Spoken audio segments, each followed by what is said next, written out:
Hey, True Believers England team here.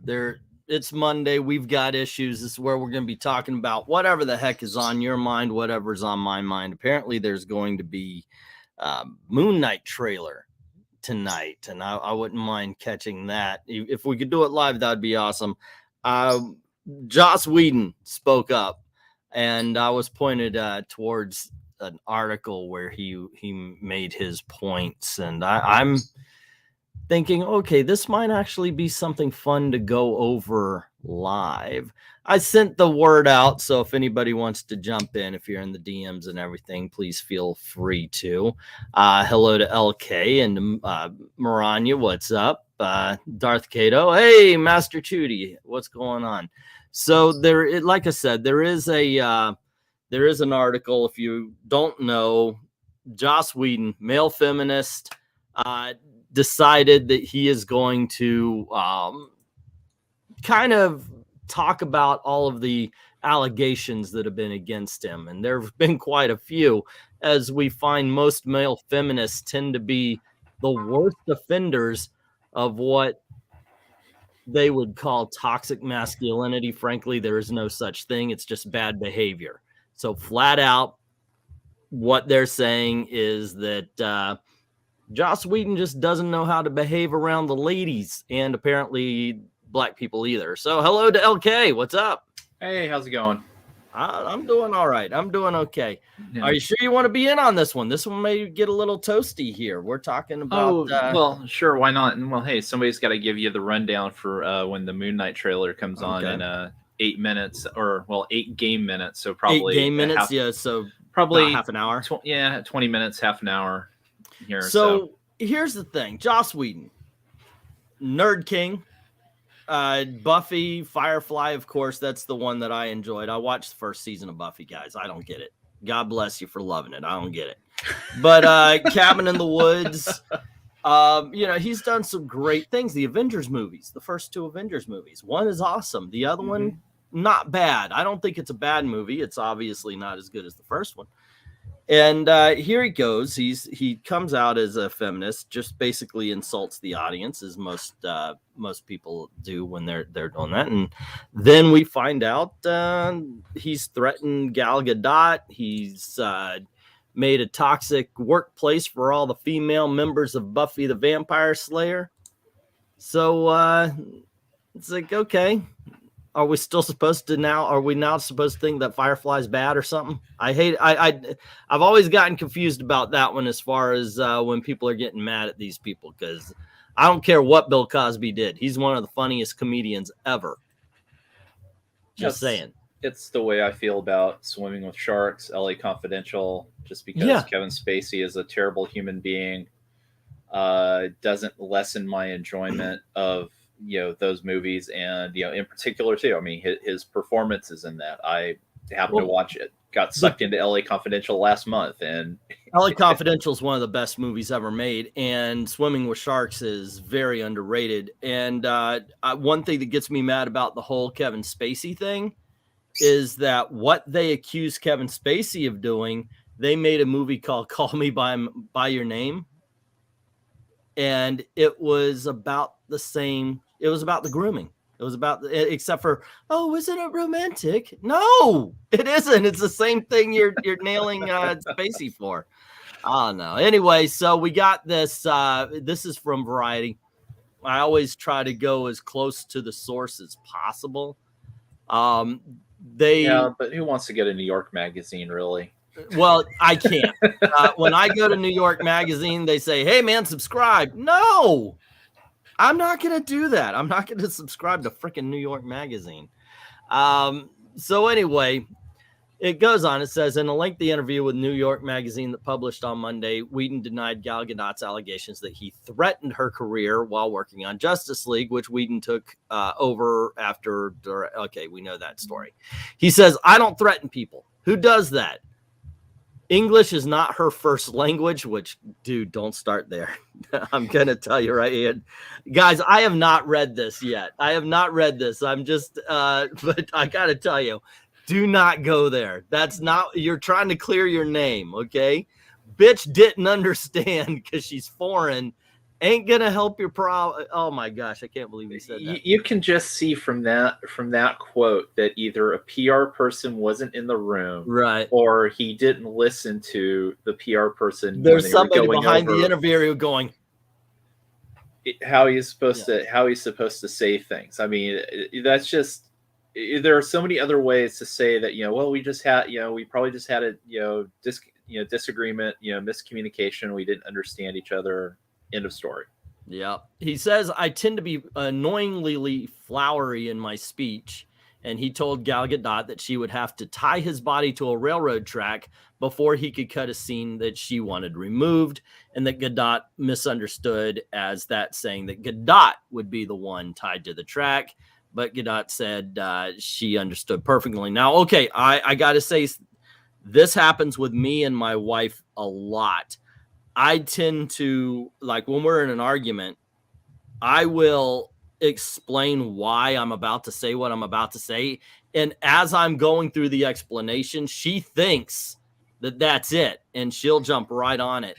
I know what it's like to be a little bit more, as he says, flowery.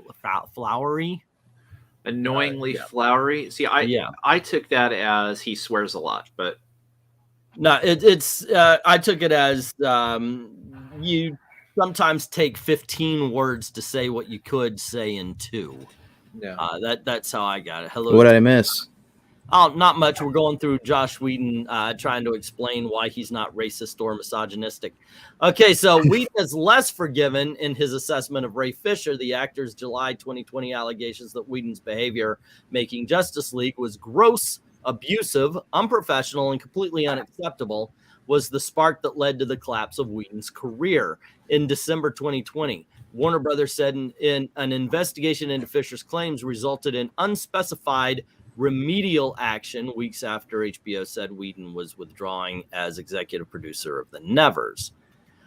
Fisher also alleged in a Forbes interview from October that he was told Whedon had lightened an actor of color's complexion in Justice League because he didn't like the skin tone, which Forbes later retracted in an interview with The Hollywood Reporter after the release of the Snyder 4-hour cut of Justice League on HBO. Fisher alleged that when he tried to express his concerns about the reduction of his character, Whedon told him, "It feels like I'm taking notes right now, and I don't like taking notes from anybody, not even Robert Downey Jr." I get that. Whedon's a director, and he's probably got a vision of how something should be. Mm-hmm. Just the same as a director should never go to an actor and go, "Can you say it like this?" and then repeat the line the way they want it to be said. Actors interpret the script the same way the directors do. Directors want to put in their vision as much as Whedon could do, and I'm pretty sure he was on a tighter leash than he's used to. He doesn't want to hear stuff like that. Now, the problem, and I'll say this, I've said it before, if you watch the Justice League and then you watch the Snyder Cut, and I'm a big fan of the Snyder Cut, if Warner Brothers told Josh Whedon I always say Josh, they told him to cut a 4-hour movie into 2 hours. That means that movie's going to be bare bones. And bare bones, this is about big alien comes to Earth, steals boxes to take over. And all of the stuff that isn't that has to be removed. And as much as I think that the Cyborg story makes the 4-hour Snyder Cut so much better, when you're cutting it down to bare bones, the Cyborg story is the easiest to cut out of it. I don't know. That's what I always got from Ray Fisher. That after I saw how much the new one came out, I figured that's what he was more complaining about. That he got cut. I could understand that, but it's not exactly Whedon's fault. He was under the gun to cut that thing down 2 hours. That's a whole other movie, Yang. Yep. Yeah.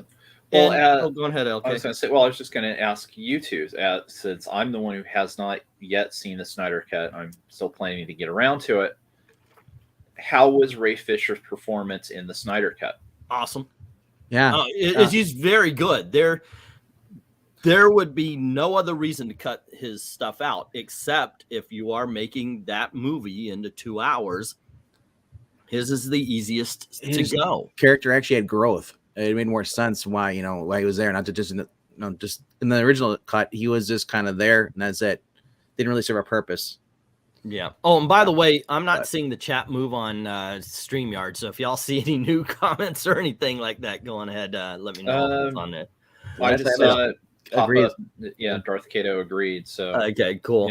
Yeah. But so Ray Fisher nailed it. So right now I'm like on no. And here's the thing: I really didn't pay too much attention to all of this. I don't like to get involved into that kind of stuff. I know it's kind of screwy because this is exactly the kind of stuff that makes great content.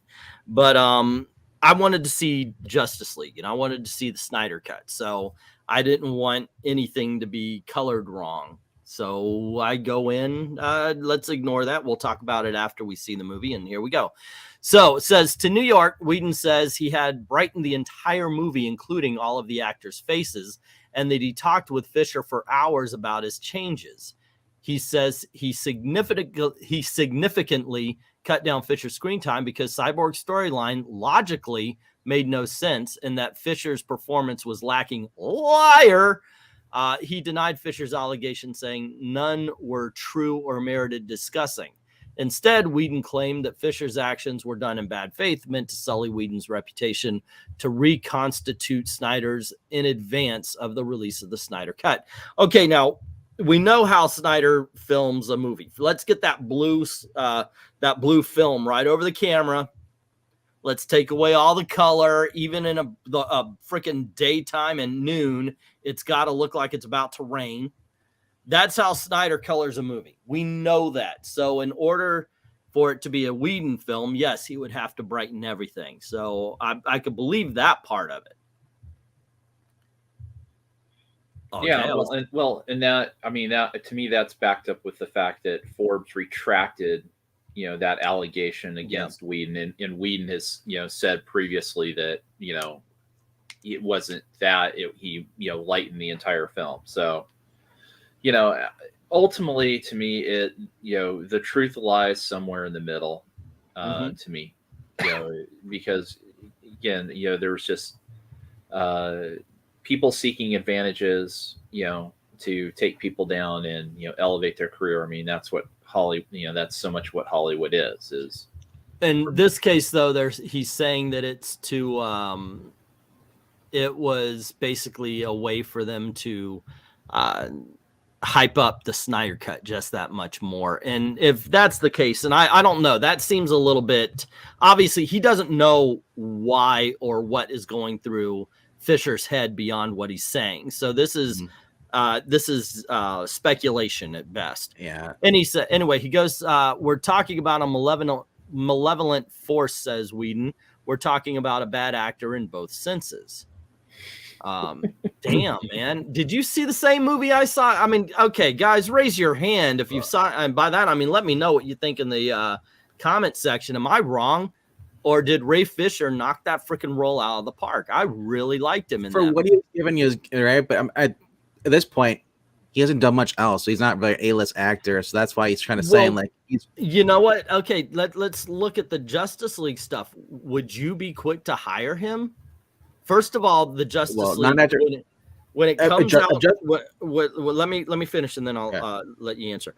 When the movie came out, the original Justice League, the Whedon cut, comes out, it is big bomb, huge bomb.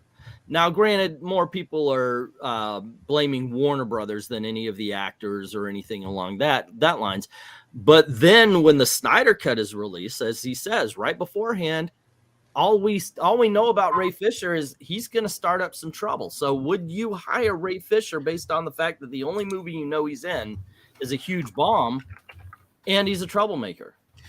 If it's just that, yes. Now, if I saw the Snyder Cut and I only cared about money and I don't care about morals, yeah, I'd hire them then. Yeah.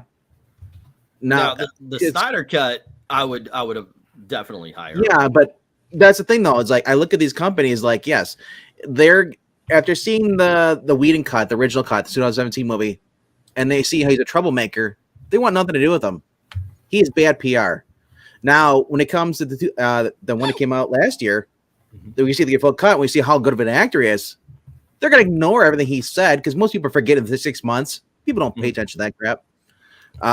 People forget, and then they'll go for somebody they don't care. They saw how good of an actor is. They'll hire him for another role, and he might start getting more stuff if he plays his politics right. That's the way Hollywood goes. But me personally, the morals, I would not hire him.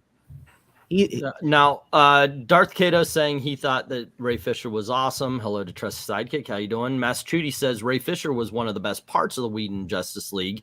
As bad as that film was, Ray earned a film from that. I think he was good in the Joss Whedon. I think he was fine, I should say, in the Whedon cut. In the Snyder cut, I really do think he was the heart and soul of the movie, and he carried it. He picked the movie up on his shoulders, and he carried it in. I think all of them did a great job. If you really want to see, in my opinion, a deterioration in acting jobs, look at Ben Affleck in the Snyder cut, and then watch him in the Whedon cut. You can tell Ben Affleck had no interest in being there. He was so much better in the Snyder cut. I disagree. I thought he got better in the Snyder cut. He was kind of that's what I'm saying. He was better in the Snyder cut. But I mean, yeah. Let's see. It says representatives for Fisher did not immediately respond to a request for comment from Variety. However, Fisher directly acknowledged and refuted Whedon's new statement through his official Twitter late Monday. And it says, looks like Joss Whedon got to direct an end game after all. Rather than address all of the lies and buffoonery today, I will be celebrating the legacy of the Reverend Dr. Martin, blah, blah, blah. You know what? I would have had more respect if he didn't put in the bit about, instead of talking about this, I'm going to be dealing with, Look at the end. It says tomorrow the work continues. It means he's going to complain tomorrow. Well, there you go. Yeah. I'll save it for a day. We got a barbecue. Yeah. Right. Well, again, one of the big things with Fisher is, he's following the path of so many of these, young current actors, entertainers, whatever you want to call them, in terms of thinking that Twitter is real life and using that to support it, when he would be much better off, using the traditional Hollywood route and, working behind the scenes and having his PR. So, I mean, while you're talking, I just took a quick look at it, his IMDb. And so since the original Justice League movie came out, he's got 2 credits other than Justice League. He played a part in one of the seasons in True Detective. I haven't watched the show, so I don't know how big his role was. It said he was in 8 episodes, so it could be a substantial supporting role. And then he'll basically, 3 years later, he's got a role in this upcoming ABC miniseries, Women of Movement, that's, about, Black women in the 60s, I think, and, the civil rights movement. And that's it. So it sounds like he's going to be down to a TV star instead of being an actual movie star. Well, these days, being a TV star is not a bad thing. No, it's a recurring role, and if you're on there, if you got a main role, and you can get paid. Some of the best things coming out of Hollywood are TV shows. Yeah, and this would be considered like probably, especially in Hollywood parlance, would be a prestige, TV type series. So it's okay for a movie actor. Let's continue here.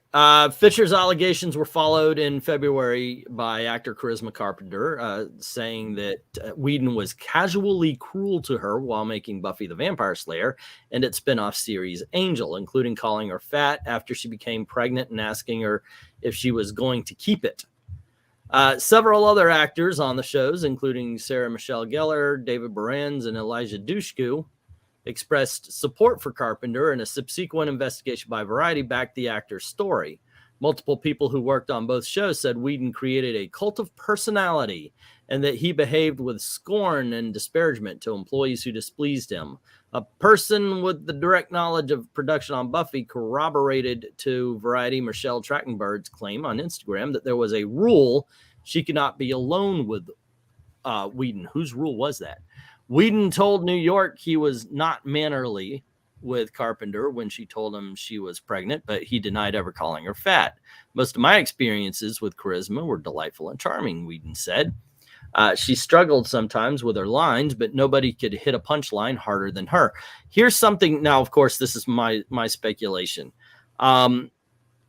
I always said, when this whole sexual harassment thing started up 20 something years ago or so, I remember having a discussion with some teachers, and I said, well, judging by what I'm seeing and what I'm hearing, it seems like the difference between, say, a guy that you like saying something and haha, it's funny, versus an actual sexual harassment is not knowing the difference between the malicious and the benign. You know, you could tell a joke, but you could be telling it to the wrong person. This person doesn't know you're joking, nor do you think that they're going to be taking it maliciously. So it's not just the person who's hearing it's fault. You don't know. I mean, I never cursed around my grandmother. She wasn't that person. So, and a lot of times when it comes to somebody, say, Whedon, we know he's got a smart ass sense of humor because we've seen his movies. He may have been saying stuff, or he may have said something that, according to him, no, of course not. We had a great relationship. But according to her, every freaking time around, he says something smart alecky and horrible, and, you know, and I'm uncomfortable.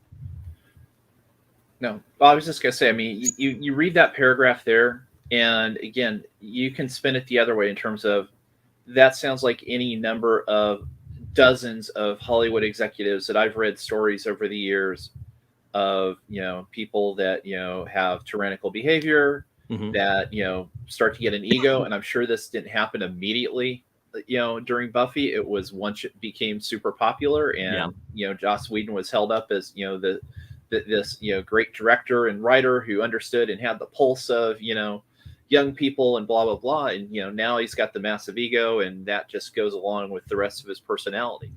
You know, this was, again, I think, I'm not going to, piling on is probably not the exact right word to say, but I mean, it's a classic of people saw that, you know, his, you know, he started to lose a little bit of power, and hey, here's the opportunity for me to finally get the knives out and get my revenge. Now I have a hard time with I have a hard time with that too. And let's say all of this is true, you know, and right now it doesn't look good for Joss, but it is a matter of he said, she said, with some people saying, yeah, what she said is right.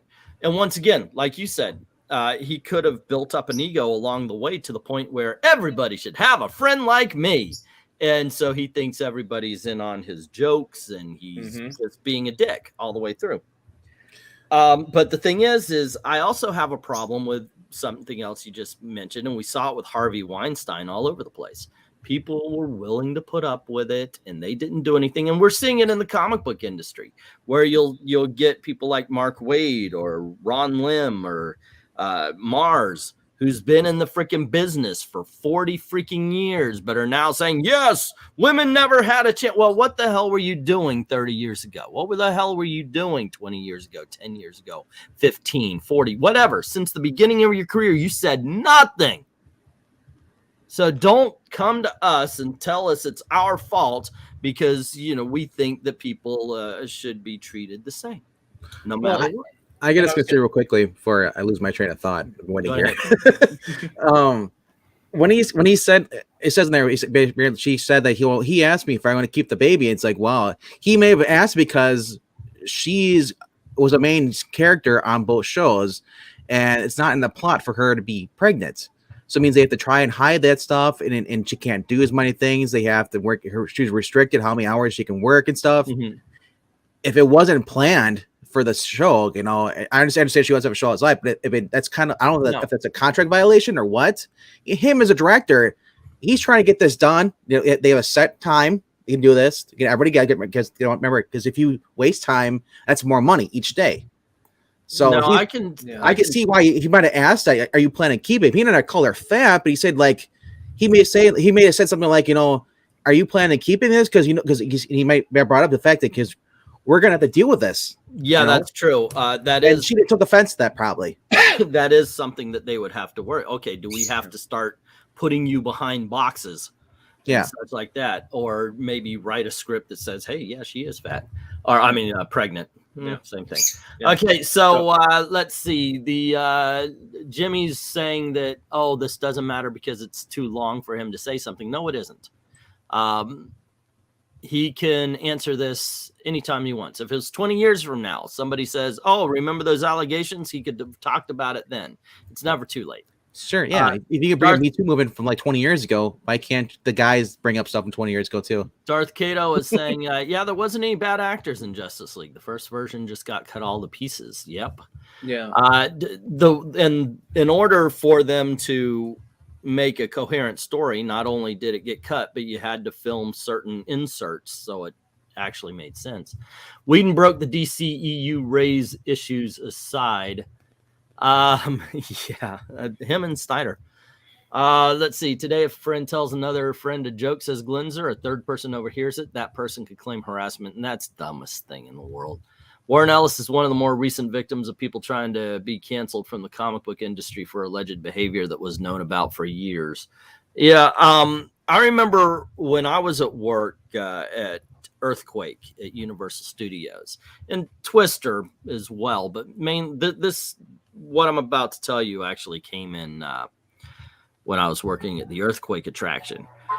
We would do a show, and so while we're waiting for the next audience to come in, we're basically just sitting around, just chatting it up. I have a very sick sense of humor. Okay. I don't, and for the longest time, I didn't hide it from anybody. I didn't put it away. If somebody said something, I came up with a dirty joke, blah, blah, blah. Everybody knew it. And there was this guy we worked with, and one day I'm in the room and it's just me and the ladies. I am the only dude that's working the show today. And they start talking about this guy, and he's creeping him out. He's saying this and he's saying that, and oh, that's a horrible thing to say. And he's always seeming to be sorry just to break in. We're getting the Moon Knight trailer. I'll get that in just a little bit. We'll talk about that after we're done with Joss here.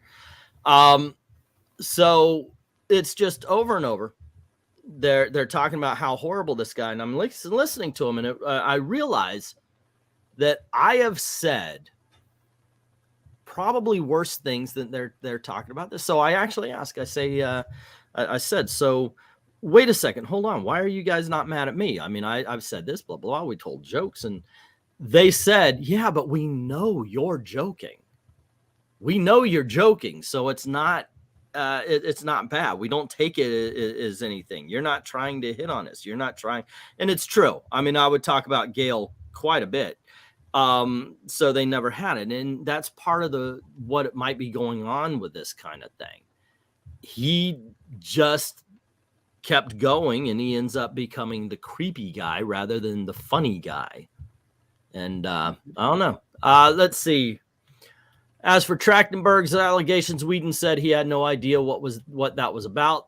The New York story also contains several new allegations of workplace misconduct by Whedon. A member of the Buffy production team claimed that Whedon and one of the show actors were rolling around on the floor in her office, making out. Actors? Banging against her chair. Okay, Whedon admitted the affair with the actor, but said the story seems false. Okay, are they trying to say actress, but seeming that they're not?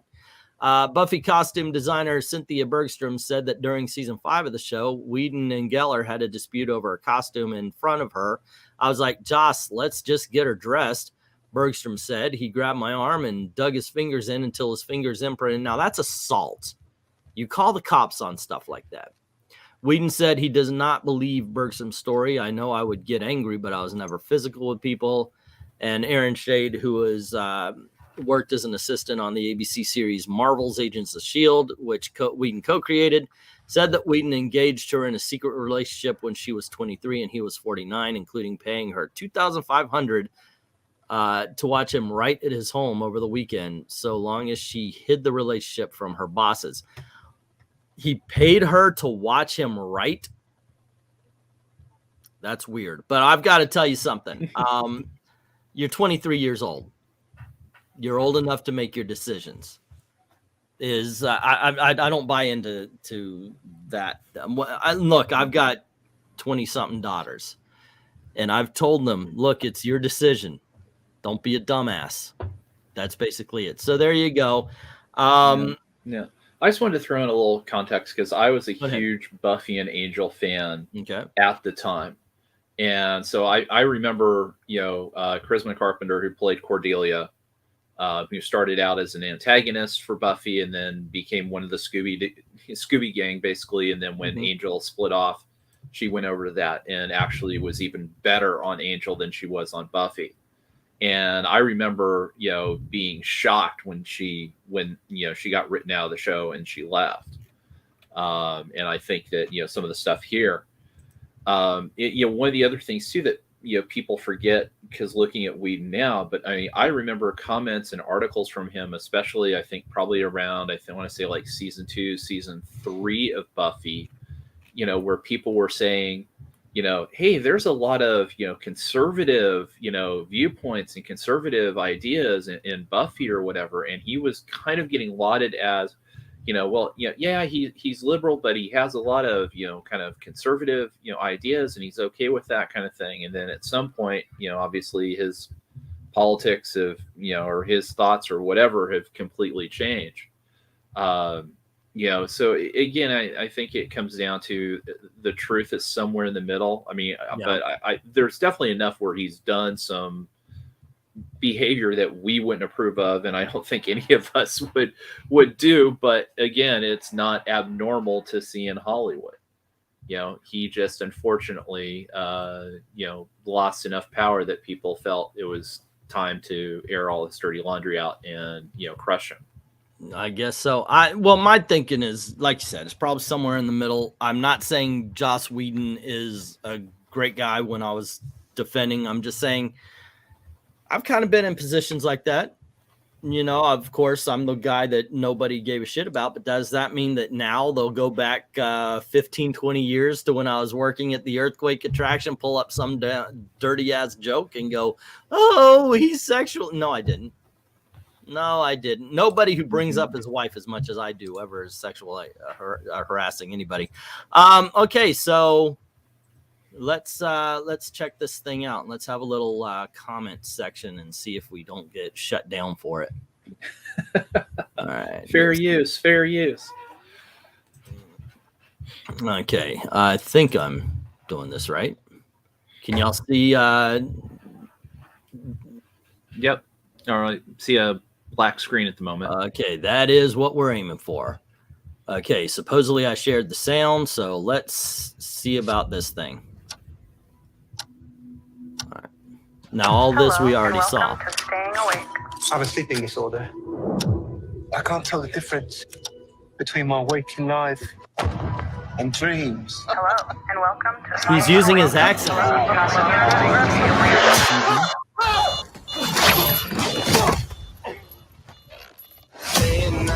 That's supposed to go around your neck, dude.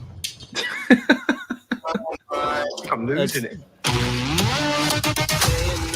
Real catch you are. You're bloody useless, Stevie. Stephen. Okay, so they're flat out making him English. Okay. Between life and dreams. Thank you. Lost the contact lens. Hope you find it. I'm liking the horror vibes. Yeah. You got rid of the Merc background. Hold the phone. Now hold the phone. Yeah. Oh my God, you're alive. What's wrong with you, Mark? Why did you call me Mark? It must be very difficult. Voice. Matthew Modine. There's chaos in you. That's Ethan Hawke. Or Ethan Hawke. Sorry. Yeah.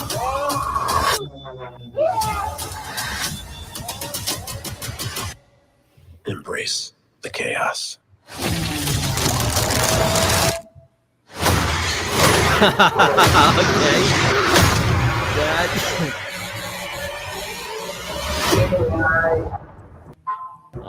All righty. That actually that looks pretty good. I will say cautiously optimistic because that's about as high as I'm willing to go on current MCU projects. Well, I got to tell you, it looks better than Falcon and the Snowman. So at least it's not. It doesn't look like it'll be the worst of all of the TV shows. Yeah, is that your bottom of the barrel? Mm-hmm. All I know is I want to cross between him and Charlie Cox Daredevil. Okay. Now it seems like though, and this is something when I watched Charlie Cox's Daredevil, I didn't get superhero vibes. You know, he was really guy in a suit vibe. When I see the people in the MCU, even Hawkeye, I get superhero vibes. So I would love to see them do that for Daredevil. I love the Daredevil TV show. As far as Marvel's concerned, the Daredevil TV show has got to be in the top 10 of all time of anything made off of a Marvel comic. I agree with Ricardo. The music was bad for the trailer. I hate that music. What is it, like dubstep? Yeah. Everyone uses the same music. Yeah. Well, I think, you know, it's trying to give that, you know, the vibe of, it certainly seems like they're playing him, you know, on the schizophrenic. Yeah, obviously, because he's that might actually play into what I was thinking. I was thinking, wait, you're making Moon Knight straight up English, because not only was he using an accent, but he seemed to be in England. I thought that, but then he's like, "Hey, where have you been, Mark?" And he's like, "Wait a second. Oh, okay, so one of his personalities is English." I wonder. Yeah, he said I remember him having 3 personalities. So Ash is saying that Falcon and the Winter Soldier had better trailers. It just ended up bad. This was a good trailer for what it was. I mean, it does give this superhero stuff, especially when him putting on the costume there. That's one thing too. He's transforming in the costume just instead of putting on a costume. It's kind of like Ragman, the way it kind of wraps up around his body. Well, they're probably, you know, looking at it in terms of, obviously he comes across some magical amulet, and so the amulet is what's going to transform and create the costume. Because I thought he originally died or something like that. That's he came back. Yeah. I don't know. Sorry, I was going to say, I know somebody mentioned, you know, in the comments, you know, is this, you know, following comics? Comics, and probably honestly, not. I don't know. So yeah, I got to admit also to not being 100% on Moon Knight lore. I remember reading the original comic. He originally was a merc, and then he was working for this warlord, but then he turned on the warlord when they started attacking innocent people, fell in love with this girl, and he ends up dying at the end originally, and then he comes back, and then he doesn't get, and then I found out he doesn't even get his costume until he goes against Man-Wolf. Yeah, well, I can say with almost 100% certainty, I'm positive it's not following the current Moonlight series, because Marvel and MCU have never followed it's so CW series. When it comes to they follow as close as CW does. They get the costume and that's it. And sometimes sometimes it's good, but on CW level, it's not good. I haven't seen a CW show in a long time. Well, that's not true. well, I guess it is, because Lois and Clark is not different producer. Not CW, and neither is Stargirl. I've watched that, but I haven't watched The Flash. I haven't watched the last season of. I still have to watch Flash season 8. I haven't watched Legends in 2 or 3 seasons, and I actually like that show. Supergirl, I never watched the last season of. I've only seen like 3 episodes of Batwoman, so I kind of stopped that. Yeah. The Moon Knight, though, okay, first of all, we know that he's a good actor. Oscar or something. Oscar Isaacs, Oscar Isaacs. He's a good actor. I'm looking forward to it. But then again, I'm a mark for superhero stuff. I'm looking forward to every superhero movie. I'm looking forward to every comic book movie. I freaking saw Willard, guys. Not the rap movie, but there was a graphic novel about a man who had neglected his daughter as a kid, who's trying to reconnect with her as an adult. It stars Woody Harrelson. Nobody but me has ever seen it, but do you know why I saw it? Graphic novel. I watch all comic book movies. I want them to be popular so we get more, because even though Joss Whedon's Justice League sucked, because it was popular enough. We got the Snyder cut. Occasionally, you know, you gotta take the bullet with the bad ones so we could get to Spider-Man No Way Home. I gotta say though, when he turned it, the end of this trailer, when he turned it into the Moon Knight, you know, the voice, you know, it sounded like Dietrich Bader. Yeah, a little bit. Yeah. Well, you know what? You just brought up a good potential future Jeopardy category. You know, graphic novels that have been turned into movies. Graphic novels, non-superhero comic book movies. Yes, that's a good topic. Yeah, y'all can expect that this week. Oscar Isaac is Moon Knight. Oscar Isaac is Apocalypse. Just by the preview. Look, Oscar Isaac, God bless him, he's a good actor, but he's also 3 feet tall. So he was, when I heard that, that's what I thought when I heard of he was playing Apocalypse, where they're going to have to put him in lifts and they're going to have to CGI him to be, to me, Apocalypse and Darkseid, when they land, they should be dwarfing everybody. Yep. Mm-hmm. So when I was looking at Oscar Isaac's, I was looking him up, and then, like, you know, I didn't realize he was married to a film producer, and she's taller than he is. But I can't tell if she's wearing heels or if it's just as naturally taller. Flash season 8 is what's YJ? Young Justice. Young Justice cartoon, okay. Which I'd say stopped after 2. I haven't seen. I saw season 1, and I swear to God, I wrote scripts. I was gonna read the script, and I was gonna do voiceovers off of clips from all the movies and do one whole season and one big long video. And I lost my fucking script. I'm so ticked off because I watched all of them and wrote out. I gotta say, my top 3 right now for a comic book show is Stargirl, Superman and Lois, and Resident Alien. Those are the 3 current I like. Yeah. He wasn't convincing. Apocalypse, great actor, bad casting. Yeah, when it comes down to a Darkseid, or when it comes to an Apocalypse or a Thanos, you need somebody who's big, and I don't mean big in stature, but you need somebody who has gravitas. I mean, yeah, and go figure. I did not when I heard.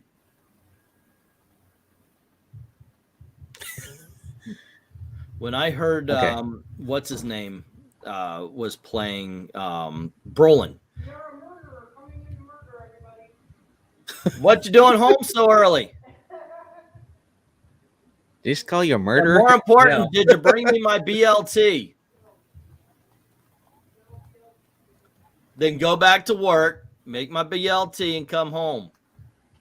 The one thing, lady, come on, go make me a sandwich. All righty, my wife's home early by about an hour and a half, to tell you the truth. But that's never a good sign. Yeah. Well, they're very slow today. Yeah. Well, again, what you're looking for is that person that has the imposing personality as well as the imposing stature. And somebody who has. I didn't think the Brolin would have that kind of Thanos stature, but when you see it, it's like, well, it's not just that. You want the voice too, like the voice acting. Like, I've watched the animated movies over the series stuff with the Darkseid. Michael Ironside is like the best version, like the voice actor for Darkseid. Yeah, He's one thing that they did wrong with Apocalypse is that they made him a one-shot villain. One of the things that made Thanos so awesome is we got warnings of him for a few movies before we actually got. I mean, he wasn't in everything, but he was in everything because he was mentioned, because we knew what was coming. And that's one of the things I think made that villain. One of the things I love the Snyder cut, but one of the things I think it got wrong was Darkseid got his ass whipped at the beginning of the movie by not the Justice League. So now we're looking at him. We're like, Superman's going to take him by himself. That was weird. Like him coming first, like, and then failing, and then coming against like the new Justice, like the Justice League. It's like, well, that's the thing. They could have. He should have come once and goes against Superman. Otherwise, there's no point of him. Okay. What they could have shown was that this is the way I would have written it. Steppenwolf comes to Earth, and while he's on Earth, he finds the anti-life equation. But while he is trying to get this for Darkseid, he loses the mother boxes and he has to go. And he boom tubes so quickly, obviously he loses the planet. He actually doesn't know what planet was on, and then he appears. Okay, the mother boxes call out that stupid thing. The Superman yell was dumb. I didn't like it, but say Steppenwolf finally finds it. So now he is going to prove to Darkseid and redeem himself by revealing the anti-life equation to him. And so when we see Darkseid at the end and he sees that the anti-life equation is on Earth, we see a more imposing Darkseid because we have not yet seen Darkseid defeated. And I think that's one of the problems that Snyder Cut got wrong. Christopher is saying the horror aspect for Moon Knight is interesting, but there are other aspects to him. The fact that he serves an Egyptian god of vengeance. He does not fear death. He is a zealot, and his religion is vengeance. Which, yeah, I'm telling you, I'm sold. I'm sold on Moon Knight. But then again, I'm an easy mark. I would watch it anyway. Jimmy was saying I don't hate too many superhero movies, tell you the truth. Jimmy was saying this is kind of like the Jeff Lemire run. I never read the Jeff Lemire run. Oh, it's pretty good. I recommend it. Yeah. Hey, honey, we're gonna have to do something for dinner. Yeah. Well, again, I mean, the thing is, if you're gonna do something like that, where you're gonna beat the villain early on, then either you have to show that something changed, that he's gotten, to show something he's done to get stronger. Otherwise, the audience expects the exact same result if he comes back. It makes no sense. You've got to show some reason that there's a chance he's actually going to win this time, like they did. Or you do it where it's more or less kind of a draw, and that there's some kind of outside, external reason that he's forced to withdraw. But don't worry, I'm going to get you next time, kind of thing. I'd say go like Justice League Odyssey. He wasn't a god. Justice League Odyssey is what they led up to him becoming a god again. So they could have had him introduction. He wasn't a god level yet. And then, he gets defeated. So then he comes back. Now he's a god. He has all his powers. That would be when he shows up and he gets the anti-life equation. Yeah. Boom, yeah. He blows up. Yeah. That's why they were able to stop him before, or they weren't. Yeah. So they just, he just got to the point where he got annoyed. He was, didn't defeat him. He just got annoyed. Just left. Right. Yeah, that would work. That would work. Hey, we rewrote the Justice League. We made it better. All righty. Anyway, gang. Because if they would have done another Justice League movie, it would have been Justice League War, probably. Venda versus Darkseid. Oh, by the way, I kind of want to do I haven't done a comic book review for Old Man Comics in forever and a day. I just finished reading, what is it? Daredevil. Let me see. I was reading it digitally. What is it called? Daredevil, Woman Without Fear. Mm-hmm. So anyway, Rhaegar says, I agree with the having the ancients kick Darkseid's butt in the beginning was a bit dumb. Yeah, it just weakened him. I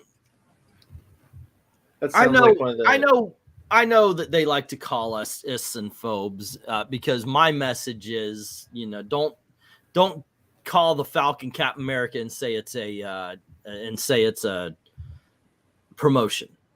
Okay, that's insulting. The Falcon has been his own character for not that much less than Captain America in the Silver Age, right? I mean, he was 113, issue 113. So it's bad, in my opinion, to take away, and they're calling me a racist because I say, you let the black man have his own identity as the Falcon fighting crimes as the Falcon, maybe make a TV show or a movie where he's the Falcon. Thankfully, they did that finally. It's not a promotion. So here we've got Elektra, who is supposed to be a badass in all rights and accounts. And her thought of promoting herself, and by forwarding herself, is to wear Matt Murdock's clothes and call herself Daredevil. Does anybody really think that that's in Elektra's character to do so? And I feel like I'm taking crazy pills. Yeah, Miss So, we went through the entire article at the beginning of the show. But hello to you. How are you doing?